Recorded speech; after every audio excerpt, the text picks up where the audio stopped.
Emmanuel Macron a annoncé deux dispositifs en faveur du financement des PME. En quoi le crédit interentreprise et les mini-bons sont-ils bénéfiques pour les réseaux d'entreprises?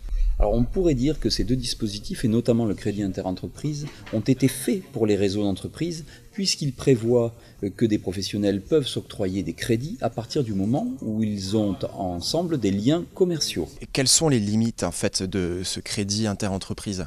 Alors les limites pour les réseaux d'entreprises, ça tient à la durée. En effet, c'est pas un véhicule, 2 ans, c'est pas suffisant pour financer des projets plus gros comme la transmission d'un fonds de commerce, comme la création, comme aussi bien la rénovation d'un point de vente. Le crédit interentreprise est donc plus adapté à des besoins de trésorerie, à des besoins de projets très court terme.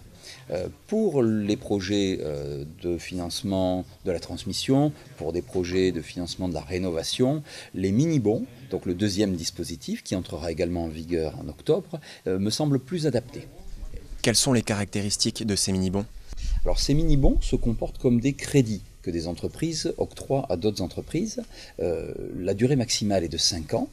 L'entreprise bénéficiaire de ces mini-bons doit avoir 3 exercices révolus.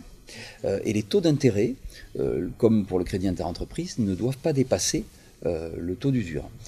C'est-à-dire qu'en gros, il faut que ces taux soient les taux du marché, ou moins. Et c'est là que c'est intéressant. C'est-à-dire que si un réseau d'entreprise a comme objectif de favoriser par exemple la création de points de vente, l'entrée de jeunes, la transmission, elle peut décider de mettre en place un dispositif de financement avec les taux d'intérêt qu'elle aura décidé. Si son objectif n'est pas de faire de la marge sur les crédits, sur les mini-bons qu'elle octroie, eh bien, elle aura tout intérêt à faire des taux bas pour permettre justement à ce véhicule de financement de répondre aux objectifs stratégiques de son réseau.